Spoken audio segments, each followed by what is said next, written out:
Sir నమస్కారం sir. నమస్తే. Sir Budameru 90% ఆక్రమణకు గురైంది. దాని కారణంగానే విజయవాడలో వరదలు వచ్చేసాయని చెప్పేసి ఒక టాక్ అయితే నడిచింది సార్. అయితే ఇప్పుడు తెలంగాణలో ఒక హైడ్రాని ఏర్పాటు చేశారు. ఎక్కడైతే ఆక్రమణలకు గురైన చెరువులు ఉన్నాయో వాటన్నిటిని కూడా బిల్డింగ్లు కట్టేశారు కదా, వాటన్నిటిని కూడా హైదరాబాద్లో కూల్చేస్తున్నారు.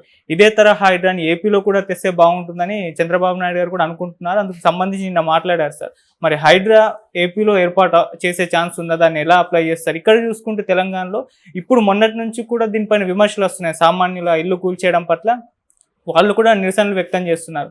మరి విమర్శలు వస్తున్న వేళ ఏపీలో హైడ్రా ఏర్పాటు చేస్తే పరిస్థితి ఏ విధంగా ఉంటుంది? మీరేం చెప్తారు సార్ ఏపీలో హైడ్రా విషయంపై? ఏపీలో హైడ్రా అంటే వీళ్ళ ఉద్దేశం ఏంటి? కూల్చివేతల దళాన్ని హైడ్రా అంటున్నారు. నోటీసులు ఇవ్వకుండా కూల్చివేయటం హైడ్రా లక్ష్యంగా తయారు చేశారు. అందుకని దాడి, ఇది ఒక రకంగా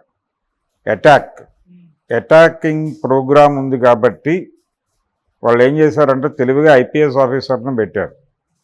అంటే పోలీసులు కదా దాడి చేసేది, రెవెన్యూ యాక్టివిటీ యాక్చువల్గా. అది రెవెన్యూ యాక్టివిటీ అన్నప్పుడు నువ్వు ఎవరిని పెట్టాలి? ఐఏఎస్ ఆఫీసర్ని ఎవరినో పెట్టాలి. అక్కడ సివిల్ సర్వీస్ నుంచి సివిల్ సర్వీస్ వాళ్ళని పెట్టకుండా పోలీసు వాళ్ళని ఐపీఎస్ ఆఫీసర్ని ఎందుకు పెట్టాడు? దానికి సంబంధించి వివరణ ఇచ్చాడు రంగనాథ్ గారు. ఇది పోలీస్ యాక్షన్ కాబట్టి పోలీసునే పెట్టాడు ఆయన అన్నాడు, చాలా గర్వంగా. కానీ నిన్నటి నుంచి టోన్ మారింది ఆయనకి.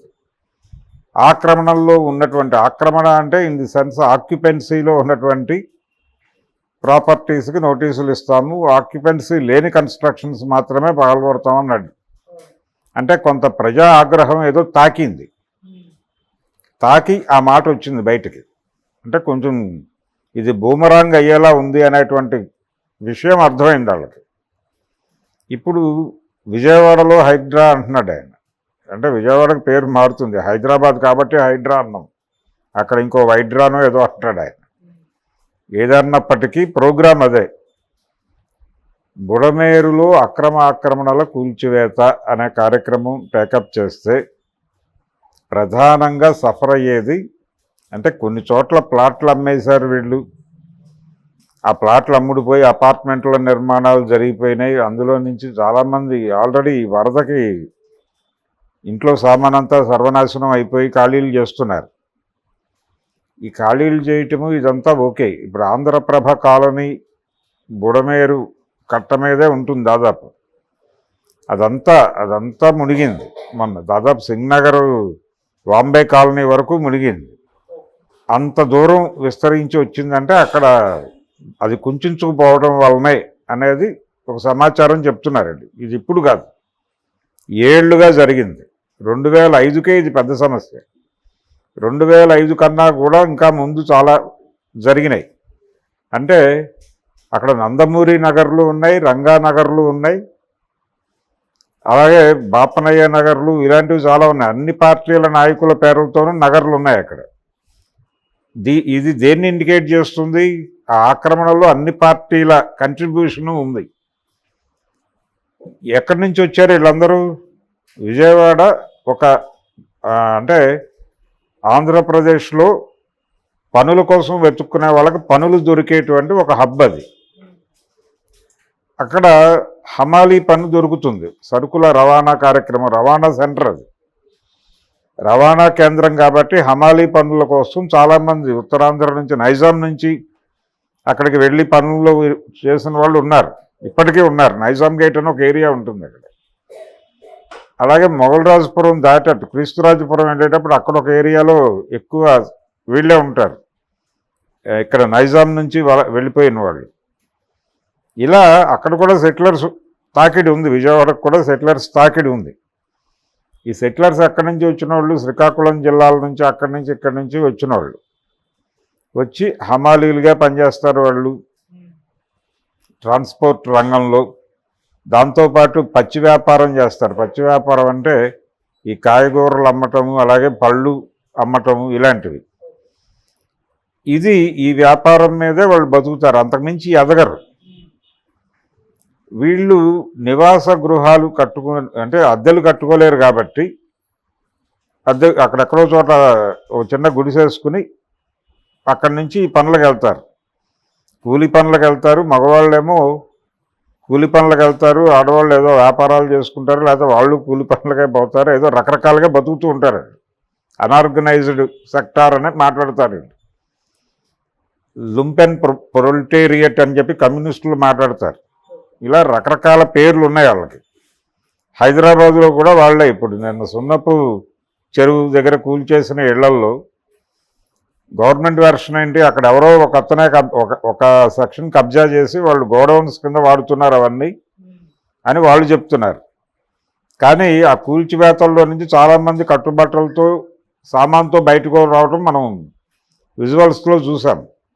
అంటే కొంతమంది కాపురాలు ఉంటున్నారు అక్కడ, గోడౌన్ పర్పస్కే మాత్రమే వాడట్లేదు. అది మేము అవే కూల్చాం తప్ప ప్రజల ఆవాసాల జోలికి వెళ్ళలేదని ఒక చిన్న డ్రామా నడిపింది గవర్నమెంట్.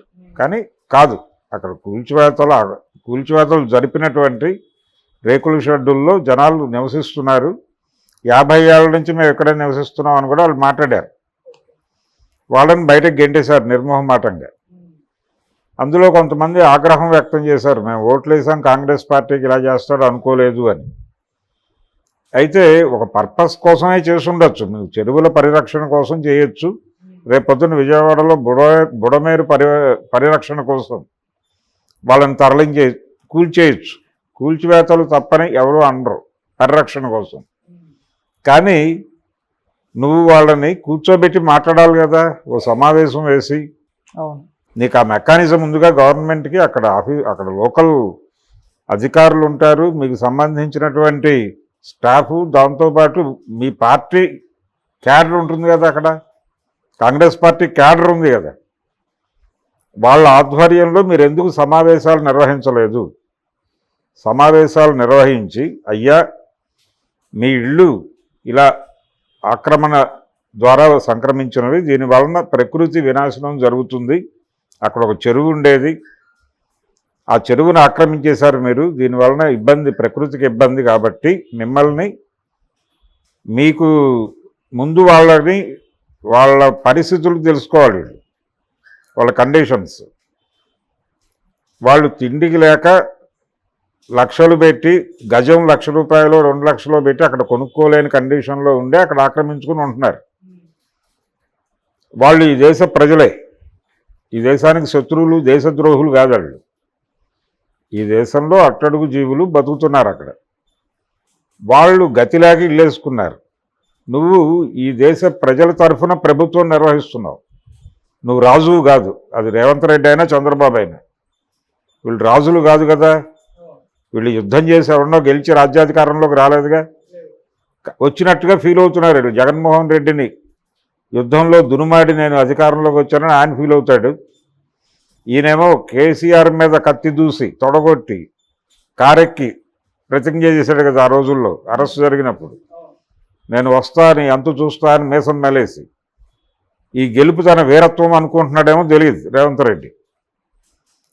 సో వీళ్ళు ప్రజాస్వామ్యంలో ఉన్నామనే విషయం మర్చిపోయి రాజులుగా మారిపోయారు. కాంగ్రెస్ పార్టీ కూడా దాని ఒరిజినల్ షేప్ పోయి ఫ్రాంచైజీ మోడల్లోకి వచ్చేసింది. ఆ ఫ్రాంచైజీ తీసుకున్నటువంటి డీలర్గా వ్యవహరిస్తున్నాడు ఈయన రేవంత్ రెడ్డి. ఆ వ్యవహరించే క్రమంలో ఆయనకు ప్రజల్లా కనిపించకపోయి ఉండొచ్చు. కానీ ఆ ప్రజల్ని కూర్చోబెట్టి నువ్వు ఇది ప్రజాస్వామ్యం అని ఇంకా అనుకుంటున్నారు ప్రజలు. కాదని చెప్పేస్తే ఓపెన్గా నో ప్రాబ్లం, నో ఇష్యూ. అప్పుడు మిమ్మల్ని ఏం చేయాలో జనం చూసుకుంటారు. నువ్వు ఎలాగూ చేసే పని పోలీసులతో చేస్తున్నావు, నువ్వు ఎలాగో అధికారులను పంపించట్లేదు. అక్కడ రెవెన్యూ ఆఫీసర్లు అట్లా పోలీసులు వెళ్ళి కొట్టి బయట లాగేస్తున్నారు. లాగేసి వాళ్ళ ఇంట్లో సామాను కూడా బయటకు తెచ్చుకునేవట్ల పాల్గొట్టేస్తున్నారు. సర్వనాశనం. ఒక ఫ్రిడ్జ్ పోతే కొనుక్కోవడం ఎంత కష్టం అవుతుంది ఒక చిన్న ఫ్యామిలీకి అనేది వీళ్ళకి అర్థం కావట్లా. వీళ్ళు ఏం చేస్తారు ఫైనల్గా, వీళ్ళు హైడ్రా ద్వారా వీళ్ళు ఏం చేస్తున్నారు, ప్రభుత్వ ఆస్తుల పరిరక్షణ అనే పేరుతో ప్రభుత్వ ఆస్తుల్ని పరిరక్షించి వాటిని ఏం చేస్తున్నారు, కార్పొరేట్లకు దత్తం చేస్తారు. రేపు పొద్దున ఎవడో కార్పొరేట్ వచ్చి, ఒక కార్పొరేట్ కంపెనీ వాడు వచ్చి ఒక లాబీయింగ్ చేస్తాడు గవర్నమెంట్తో, మేము 50,000 ఉద్యోగాలు కల్పిస్తాం, ఒక పెద్ద ఫ్యాక్టరీ పెడతాం ఇక్కడ అని. వెంటనే వాడికి వీళ్ళు ధారాదత్తం చేస్తారు. చేసినందుకు వీళ్ళకి ఏదో ప్రయోజనాలు ముడతాయి. ఆ ప్రయోజనాలు ముట్టడం మొదలుపెట్టిన తర్వాత 90ల తర్వాత లిబరలైజేషన్ తర్వాత మార్కెట్ ఎకానమీ వచ్చిన తర్వాత అధికారంలోకి వచ్చిన ప్రతి ముఖ్యమంత్రి దారుణంగా సంపాదించారు. దానికి కారణం ఈ లావాదేవీలే. జగన్మోహన్ రెడ్డి మీద ఉన్నటువంటి కేసులు అవే. ఓకే. వారి తండ్రి గారు ముఖ్యమంత్రిగా ఉండగా కాంట్రాక్టులు ఇచ్చి మొబిలైజేషన్ అడ్వాన్సులు ఇచ్చా, మొబిలైజేషన్ అడ్వాన్సులన్నీ జగన్మోహన్ రెడ్డి కంపెనీల్లోకి పంపేటట్టుగా ఒక డ్రైన్ వేశాడు ఆయన, వైఎస్ రాజశేఖర రెడ్డి గారు. ఆ డ్రైన్లో నుంచి వెళ్ళిన డబ్బులతోనే ఆయన వ్యాపారాలు చేశాడు. 1,00,000 కోట్ల అవినీతి అంటున్నారు. 1,00,000 కోట్లు కావచ్చు, ఇంకా ఎక్కువ కావచ్చు, తక్కువ కావచ్చు. అందరూ చేసింది అదే. చంద్రబాబు నాయుడు గారు చేసింది అదే, రేవంత్ రెడ్డి గారు చేస్తోంది కూడా అదే, కేసీఆర్ చేసింది అదే. సో ఈ ప్రోగ్రాం జరుగుతూనే ఉంది. వీళ్ళు అధికారంలో ఉండగా ఎన్ని కేటాయింపులు జరిగినాయి. చంద్రబాబు నాయుడు ఆధ్వర్యంలో హైదరాబాదులో అనేక ప్రభుత్వ సంస్థలు మూతపడటం మనకు తెలుసు. అది ప్రాగా టూల్స్ కావచ్చు, హెచ్ఎంటీ కావచ్చు, ఇలా అనేక ప్రభుత్వ రంగ సంస్థలు మూతేసి ఆ స్థలాలన్నింటినీ రకరకాల వ్యక్తులకి ధారాదత్తం చేసినటువంటి చరిత్ర చంద్రబాబు నాయుడు గారికి ఉంది. ఇది ఓపెన్గా అక్కడికి వెళ్ళి చూసుకోవచ్చు. ప్రాగా టూల్స్ ఇవన్నీ ఏమైపోయినాయో విజిబుల్గా కనిపిస్తాయి. ఇప్పుడు అపార్ట్మెంట్లుగా మారిపోయింది. ఎవరిచ్చారు వాళ్ళకి అంటే వీరే, అంటే ప్రజలకి ఉపాధి దొరుకుతుంది ఇలాంటి మాటల ముసుగులో ఈ దారుణాలన్నీ చేసేస్తారు. ప్రజల పేరుతో ప్రజలను చావగొట్టేయటం, ప్రజల డబ్బుతో ప్రజల ఓట్లు కొనుక్కోవడం, ఇది వీళ్ళ కార్యక్రమం పాలకులు. సో వీళ్ళందరూ ఈ హైడ్రా విజయవాడ పట్టుకెళ్ళి ఆయన అక్కడ చేసినా, ఈయన హైడ్రా పేరుతో ఇక్కడ చేసిన పేదల గుడిసెలు కూల్చివేసే సమయంలో నువ్వు నాగార్జునకి సంబంధించినటువంటి అన్కన్వెన్షన్ కూల్చో 30 కోట్లు లాస్. 30 కోట్లు పెద్ద ఇష్యూ కాకపోవచ్చు ఆయనకి. కానీ ఒక పేదవాడి గుడిసె వాడిని వీధిలోకి లాగేస్తే వాడి తర్వాత అది రీబిల్డ్ ఎక్కడ చేసుకోవాలో తెలియదు. వాడికి వీధిని పడతాడు. నిన్న వాళ్ళు ఎవరో ఆత్మహత్యా ప్రయత్నం చేస్తే వాళ్ళని పక్కకు తీసుకెళ్లారని చెప్తున్నారు. కాబట్టి వీళ్లతో సమావేశాలు నిర్వహించి వీళ్ళని ఒక ప్రత్యామ్నాయం చూపించి ముందు ఇమ్మీడియట్గా తీసుకెళ్ళి మీరు ప్రభుత్వ నిర్వహణలో ఉన్నటువంటి ఏదో ఒక కన్స్ట్రక్షన్లో వాళ్ళని పెట్టి ఆ తర్వాత వాళ్ళకి సురక్షితమైనటువంటి ప్రదేశంలో ఒక నిర్మాణం జరిపి, ఒక కాలనీ నిర్మాణం జరిపి వారిని అందులో ప్రవేశపెట్టేదాకా వాళ్ళ నివాసాలకి వీళ్ళు భద్రత కల్పించే పరిస్థితి ఉందా ప్రభుత్వాలకి? ఆ చూపు ఉందా? ఆ విజన్ ఉందా అనేది ప్రశ్న. అది ఉండి చేయాలి. ఇది అది లేకుండా మేము గెంటేస్తాం, మీ చావు మీరు చావండి అన్నట్టు వ్యవహరిస్తే రేపు పొద్దున చంద్రబాబు నాయుడిని కూడా తీసుకెళ్ళి అదే బుడమేట్లో ముంచుతారు.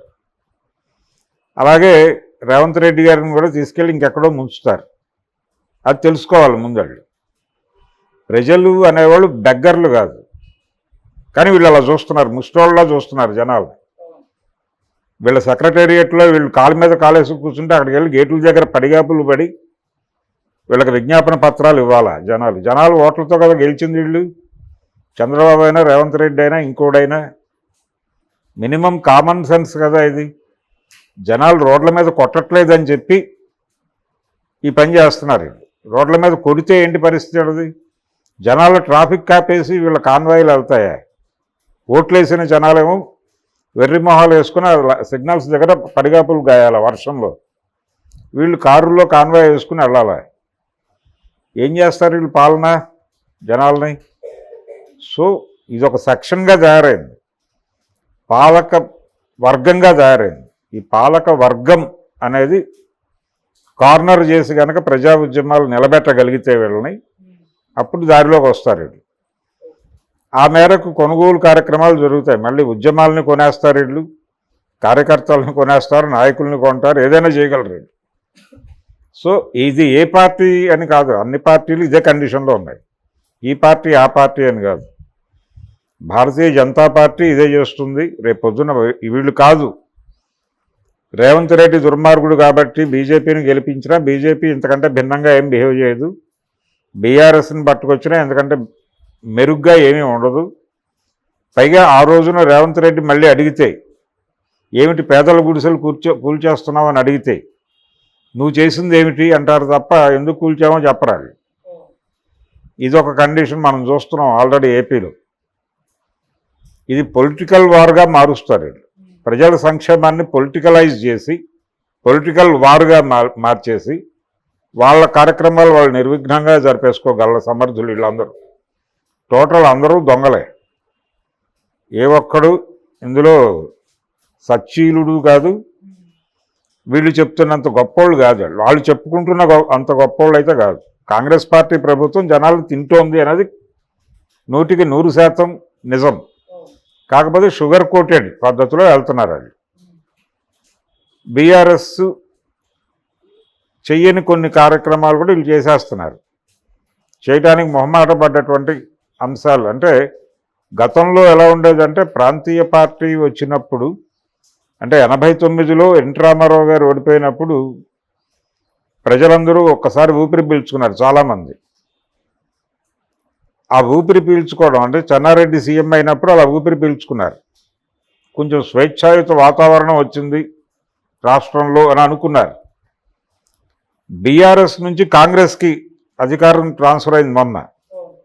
అయిన తర్వాత జనాలు ఎవరు అలా ఫీల్ అవ్వాల. 89లో చెన్నారెడ్డి వచ్చినప్పుడు జనాలకు కలిగినటువంటి అనుభూతి రేవంత్ రెడ్డి సీఎం అయ్యాక కలగల. అది వాస్తవం. ఇప్పుడు ఇంకా సఫికేట్ అవుతున్నారు ఈ హైడ్రా కూల్చివేతలతో. ఇదే పద్ధతిలో అక్కడ విజయవాడలో చేస్తే చంద్రబాబు కూడా ప్రమాద గంటికలు మోగుతాయి. ఆల్రెడీ మొదలైంది. జగన్మోహన్ రెడ్డి కొంచెం ప్రాపర్గా డిజైన్డ్గా ప్రొడక్టివ్గా వెళ్ళట్లేదు, కానీ కొంచెం మనసు పెట్టి ఆయన గనక పనిచేస్తే కొంచెం క్రియాశీలకంగా జనాలకు దగ్గరగా ఉండి సహాయ కార్యక్రమాలు తను ప్రారంభించి క్షేత్రస్థాయిలో కూర్చుని మానిటర్ చేయగలిగితే డెఫినెట్గా తెలుగుదేశం పార్టీ కష్టాల్లోకి వెళ్ళిపోతుంది. జగన్మోహన్ రెడ్డి అలసత్వం ఇచ్చినటువంటి బలంతో వాళ్ళు రెచ్చిపోయి బిహేవ్ చేస్తున్నారు అక్కడ ఏపీలో. ఇక్కడ కూడా అదే పరిస్థితి. ఇక్కడ కూడా బీఆర్ఎస్ కొంచెం అంటే ఇప్పుడు ప్రతి చోట ఆక్రమణల్లో చాలామంది రాజకీయ నాయకులు ఉన్నారు. హరీష్ రావు ప్రాపర్టీస్లో విల్లాస్ ఉన్నాయి. చాలామంది నాయకులకి చెందినటువంటి స్థలాల్లో విల్లాసు ఈ నిర్మాణాలు జరిగినాయి. వీటిని డిస్టర్బ్ చేస్తారేమో అని చెప్పి వాళ్ళు సైలెంట్గా ఉండుండొచ్చు. విచిత్రంగా ఎవరూ మాట్లాడలేదు. ఏ పార్టీ, కమ్యూనిస్ట్ పార్టీలు కూడా మాట్లాడలేదు. అంటే ప్రతి ఒక్కరిని ఏదో మేరకు కంట్రోల్ చేశారు. మేము ప్రకృతి పరిరక్షణ పేరుతో చేస్తున్నాం, ప్రకృతి పరిరక్షణ పేరుతోనూ ఇక్కడ చేస్తారు. కార్పొరేట్లకు అడవులు కట్టబెట్టి అక్కడ అడవుల్లో నుంచి ఆదివాసీలను గెంటేస్తారు. ఏదైనా చేయగలరు వీళ్ళు. వాళ్ళ ప్రయోజనాలు ముఖ్యం. అందుకని మీరు నిర్వాసితులను చేసే ప్రతి ఒక్కడికి జవాబుదారీగా వ్యవహరించాల్సిన బాధ్యత మీకుంది అని కొంచెం వినయంగా మాట్లాడండి. బుల్డోజ్ చేసే పద్ధతి, దూకుడు పదాలు, ప్రజల్ని ముష్టివాళ్ళలా చూసేటువంటి పద్ధతి మానుకుంటే బాగుంటుంది. లేకపోతే ఇక్కడ కూడా అనేక దేశాల్లో జరిగినట్టుగా నాయకుల్ని వాళ్ళ భవనాల్లోనే ఉరిదీసినటువంటి చరిత్రలు చదివాం మనం. అటువంటి చరిత్రలు ఇక్కడ కూడా జరిగేటువంటి అవకాశం కల్పించే దిశగా వెళ్ళిపోతున్నారు వీళ్ళు చాలా దూకుడుగా. అందుకు హైడ్రా ఎందుకు యూటర్న్ తీసుకుంది ఈరోజు? ఆయన ఎందుకు ఆ మాట అన్నాడు రంగనాథ్ అంటే ఆక్యుపెన్సీలో ఉన్న వాటి గురించి కొంచెం ఆగి ఆలోచిస్తాం అన్నాడు. అంటే ఆల్రెడీ తడి తగిలింది వాళ్ళకి. తడి తగలటం వలన ఆ మాట వచ్చింది. ఇప్పటికైనా సరే ఒళ్ళు దగ్గర పెట్టుకుని వ్యవహరించకపోతే